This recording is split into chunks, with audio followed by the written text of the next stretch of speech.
Hi there, I'm Laura. I'm 27 years old, and I recently found myself navigating life as a newly divorced woman after separating from my husband, Larry. Our love story began back in college, where we shared classes and quickly fell in love. We had a strong bond, but there was always a shadow over our relationship. Larry's mother, Lily. From the very beginning, Lily seemed to harbor an inexplicable dislike for me. She was always meddling in our relationship, offering unsolicited advice, and making me feel unwelcome. I expressed my concerns to Larry many times, but he struggled to confront his mother. He was torn between his loyalty to her and his love for me. Eventually, I resigned myself to endure Lily's criticisms, believing that Larry might have been unknowingly sharing too much with her, giving her fuel to criticize me. Our relationship faced many challenges, with frequent arguments about his mother's influence. But over time, Larry began to understand my perspective and stopped sharing the intimate details of our life with her. After 5 years of dating, we got married, much to Lily's dismay. Despite her attempts to interfere with our marriage, we managed to distance ourselves from her toxic presence for a while. During this period, both Larry and I found success in our careers. Although I admired Larry's accomplishments, I started to feel the need for something more personal, something that was mine alone. We had split our expenses unequally, with me covering the majority, but that didn't bother me much. What really weighed on me was the growing void I felt inside, a desire to pursue something creative and fulfilling. Drawing on my passion for design, I decided to explore graphic design as a side venture. It became a personal project, something I could call my own, and I kept it under wraps for a while, nurturing it quietly as I figured out where it might take me. I decided to take a leap of faith and enrolled in graphic design courses, investing in equipment without Larry's knowledge. My best friend, Mary, was the only person I confided in about this new venture. She was incredibly supportive, offering me both encouragement and practical advice as I developed my skills. As my confidence grew, Mary introduced me to people who were interested in hiring me, even though I was just starting out. They appreciated my work and trusted me with their projects, helping me gradually build a client base. This new source of income made a big difference in our lives. It eased the financial pressures we were facing and allowed Larry and me to enjoy a more comfortable lifestyle.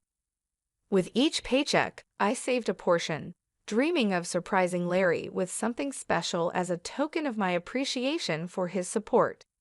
However, I hadn't mentioned any of this to him yet, and every time I thought about bringing it up, it seemed like he was avoiding serious conversations. It wasn't long before I noticed something was off. Larry became increasingly distant, and I couldn't shake the feeling that he was hiding something from me. The first real sign of trouble came when Larry admitted that he had spent his entire paycheck on investments just a week after receiving it. We had a heated argument about it, but we managed to patch things up for the time being. To help make ends meet, I put in extra hours at work, which helped relieve some of the financial strain. But the following month, Larry repeated the same behavior, and I found myself feeling more and more frustrated. I couldn't understand how he could be so careless with his earnings, especially when I was working so hard to contribute to our household. In a moment of anger, I lashed out with hurtful words, though I quickly regretted my outburst. However, when Larry once again found himself without money for the 5th month in a row, I reached my breaking point. I had been meticulously managing our finances, working tirelessly not just at my day job, but also on my growing graphic design business, which was becoming our main source of income. It was becoming clear that something had to change, and I couldn't keep carrying the burden alone. I had reached my limit. "How could you let this happen again? Have you learned nothing?" I scolded Larry, my frustration boiling over. Despite his attempts to justify his actions, I was done bearing the weight of his financial irresponsibility. It was a tough decision, but I made it clear that I wasn't going to bail him out this time. Larry reacted with indignation and defensiveness, but I stood firm. You can't gamble away your entire paycheck and expect me to cover for you, I asserted. I won't enable this behavior any longer. Our argument quickly escalated, with accusations flying back and forth, until finally, Larry stormed out, leaving me alone to grapple with the turmoil of our crumbling relationship. In the aftermath of our confrontation, I couldn't shake the feeling that there was more to Larry's behavior than met the eye. Suspicions began to creep in, and I wondered if Lily, his overbearing mother, might be involved. Determined to uncover the truth, I decided to do some investigating while Larry was out.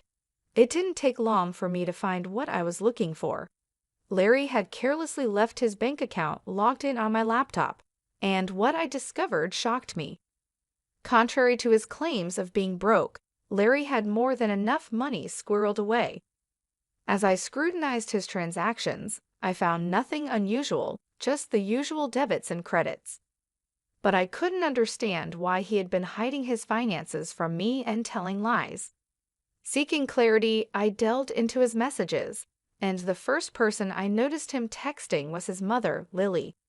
Their conversation revolved around our recent altercation, with Larry painting me as the antagonist, claiming I had berated him for withholding money. Lily seemed to revel in the discord, affirming her suspicions about me. As I scrolled further, I uncovered a disturbing revelation. Lily had been relentlessly disparaging me to Larry, labeling me as materialistic, and insinuating that I was only with him for financial gain.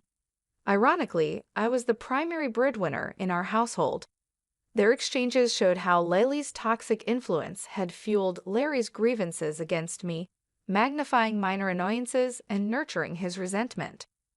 The final blow came when I realized just how deeply Lily's words had seeped into Larry's mind, twisting his perception of our relationship and turning him against me. The truth was out, and it left me reeling. When I discovered their scheme to cut me off financially, it felt like the ground had been ripped out from under me. Initially hesitant, Larry gradually gave in to Lily's manipulations, slowly yielding to her demands. He unknowingly provided her with more ammunition by sharing moments where I had expressed my frustrations, further fueling her animosity toward me. This betrayal was devastating, leaving me overwhelmed with hurt and confusion. Unsure of my next steps, I turned to my best friend, Mary, seeking solace in her comforting presence. I confided in her, revealing the distressing truth I had uncovered and desperately seeking her guidance in this tumultuous moment. Mary, ever the steadfast confidant, listened intently, offering her unwavering support as I struggled to process the betrayal inflicted by those closest to me. The situation weighed heavily on me, and I found myself at a crossroads, uncertain of the best course of action. It seemed glaringly obvious cut off Larry's support, wait for him to hit rock bottom, and then file for divorce. But Mary questioned the morality of such a plan, suggesting that it might be too harsh. Her concern prompted me to reconsider my approach, and she advised me to sleep on it and revisit the issue the next day. Exhausted both physically and emotionally, I welcomed the respite that sleep promised. The next morning, with the luxury of a weekend ahead, Mary and I decided to find comfort in the familiarity of a favorite movie. We drifted off to sleep in each other's company, the tranquility of the day offering a temporary sense of peace, a brief reprieve from the turmoil brewing within me. We indulged in simple pleasures, immersing ourselves in movies, enjoying culinary delights, and savoring each other's company. Despite the nagging thoughts of the previous day's revelations, I made a conscious effort to set them aside, prioritizing the much-needed break from the stress and heartache I had been experiencing. However, our peaceful reprieve was short-lived. A call from Lily shattered the calm. Reluctantly, I answered, only to be met with accusations and hostility. Her unwarranted attacks only served to heighten the tension, but with Mary's encouragement, I managed to maintain my composure amidst Lily's tirade. Then, amidst the hostility, an unexpected proposal emerged, a 40/60 split of everything between Larry and me. It was a proposition that dripped with skepticism, clearly a test of my commitment to the marriage. Despite the audacity of her demand, it left me contemplating the next steps in what was becoming an increasingly difficult and painful situation. I agreed, willing to explore any possibility of salvaging what was left of our relationship. With a tentative acceptance, we set plans in motion, culminating in a scheduled meeting on Friday to formalize the arrangement. Despite the lingering uncertainty, I resolved to face the challenge head-on, armed with newfound determination to navigate the tumultuous waters ahead. I was stunned by the turn my marriage had taken, caught between disbelief and seething anger. How could Lily brand me a gold digger? And how could Larry stand by and allow such an accusation? I had stood by him through thick and thin, supporting his endeavors even when they led to losses.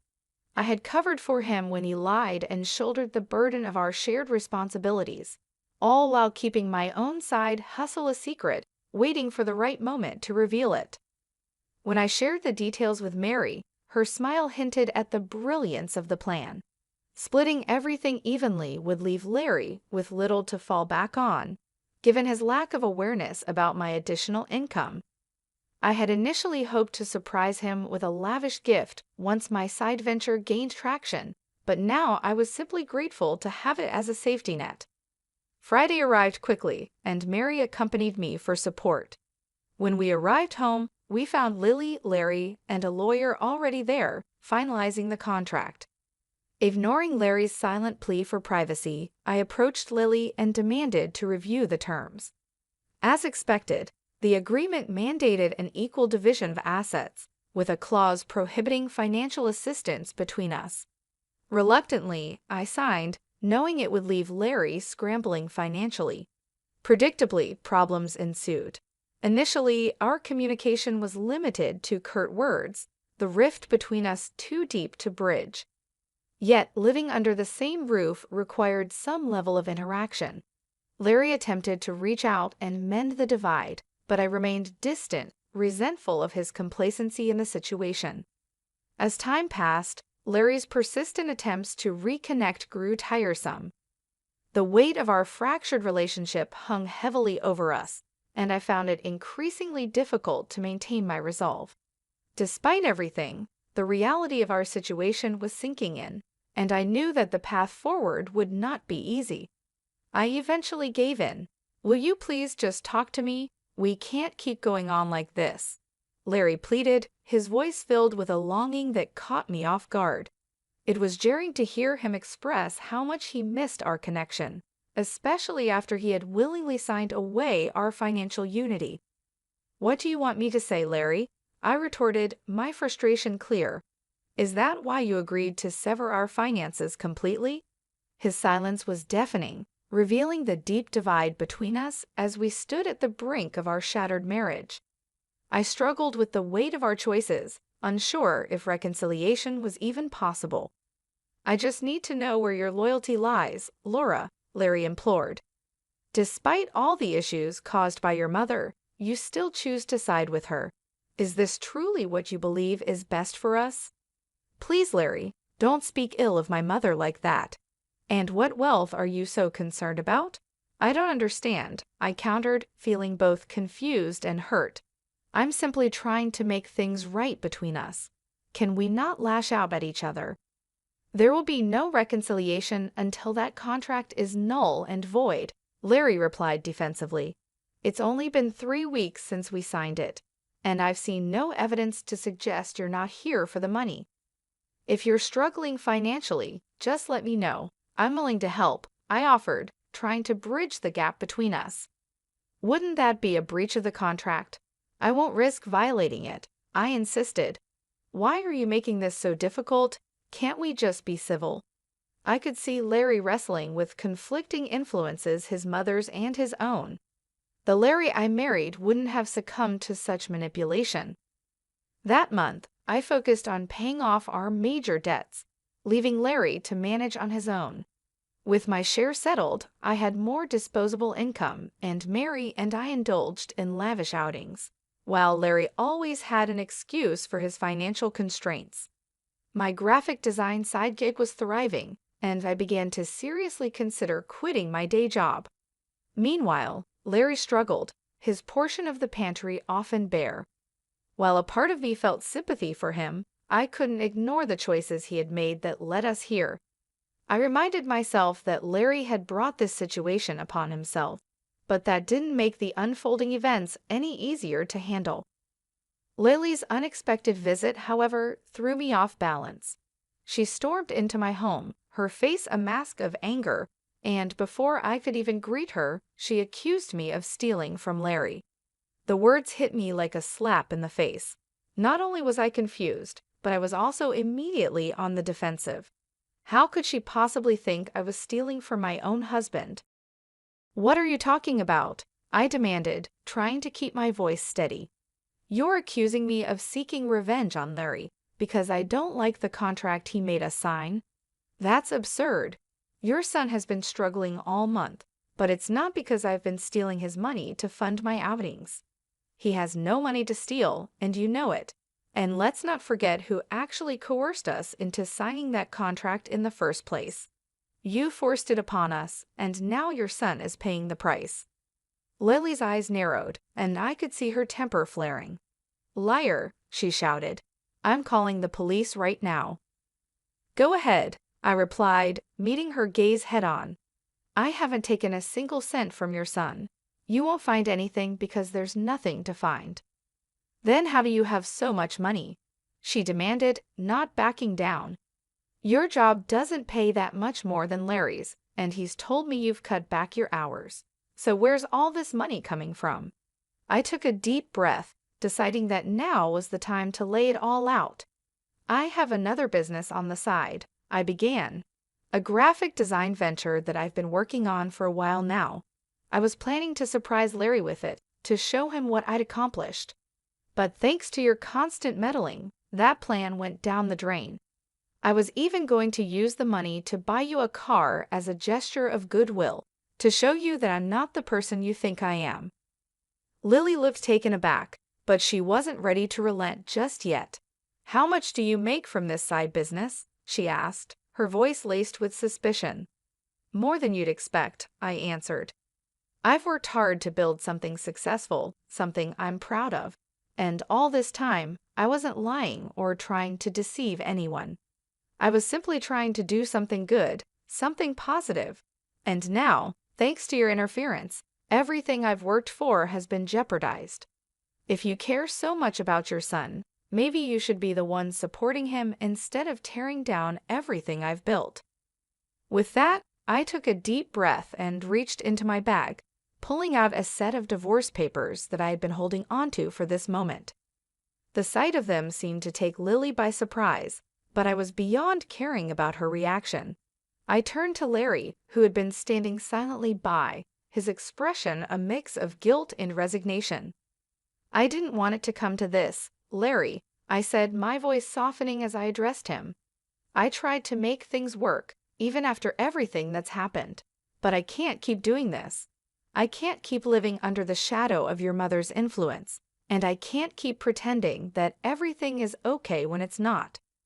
I've worked hard to build a life for myself, and I deserve to be with someone who supports that, not someone who lets their mother tear us apart." Larry looked down, unable to meet my eyes. Lily opened her mouth to say something, but I cut her off before she could start. "This isn't just about money," I continued. "It's about respect, trust, and the foundation of a relationship that should have been built on mutual support. I've done everything I can to support you, Larry, even when things were tough. But I need to take care of myself now. I need to protect what I've built." With those words, I handed the divorce papers to Larry. The silence that followed was heavy, filled with the weight of everything that had led us to this point. Lily looked at the papers, then at Larry, her face a mask of disbelief. I knew it wasn't going to be easy, and the road ahead would be filled with challenges. But I also knew that I couldn't keep sacrificing my own happiness and well-being for the sake of a relationship that was no longer healthy.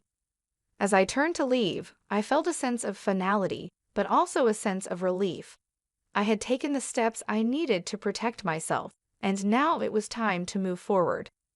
Whatever the future held, I was ready to face it on my own terms, with the knowledge that I had done everything I could to make things right.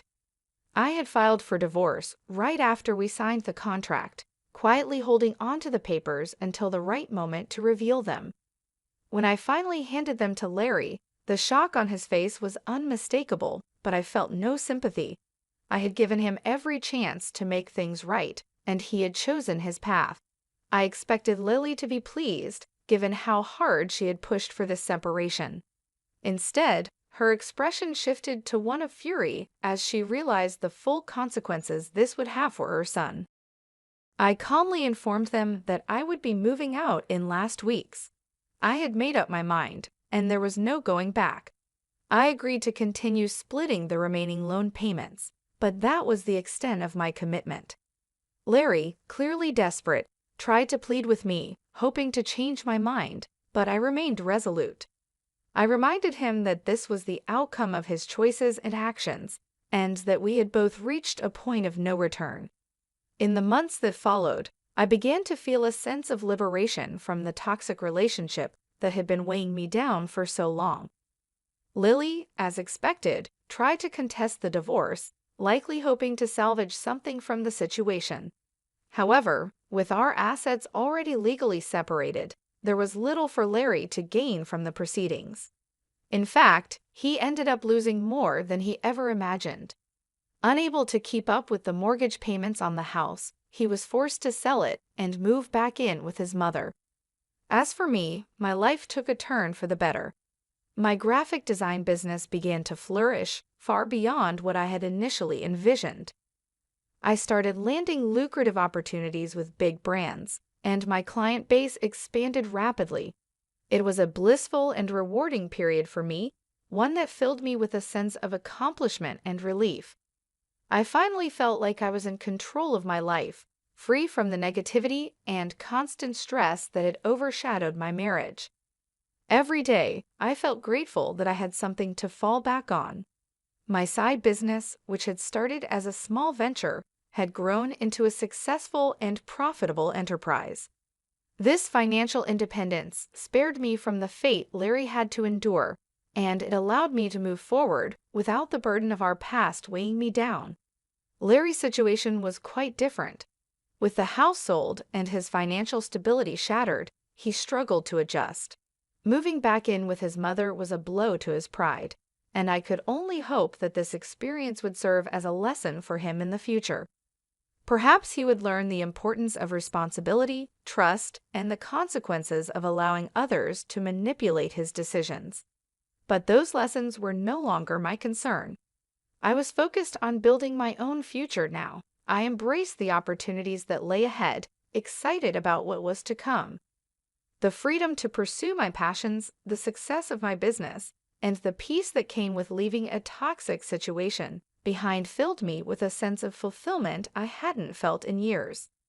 Life was finally moving in a positive direction, and I was determined to make the most of it. I surrounded myself with supportive friends, like Mary, who had stood by me through thick and thin. Together, we celebrated the small victories and the big achievements, knowing that this new chapter in my life was just the beginning. Looking back, I realized how far I had come and how much I had grown. The painful experiences of the past had shaped me into a stronger, more resilient person. I was no longer the woman who had been manipulated and overshadowed by others. I was now someone who knew her worth, who understood the value of independence, and who was ready to take on the world with confidence. The future was bright, and I was ready to face it with open arms. No longer burdened by the mistakes and betrayals of the past, I was free to pursue my dreams and live life on my own terms. And that, more than anything, was the most rewarding part of this entire journey.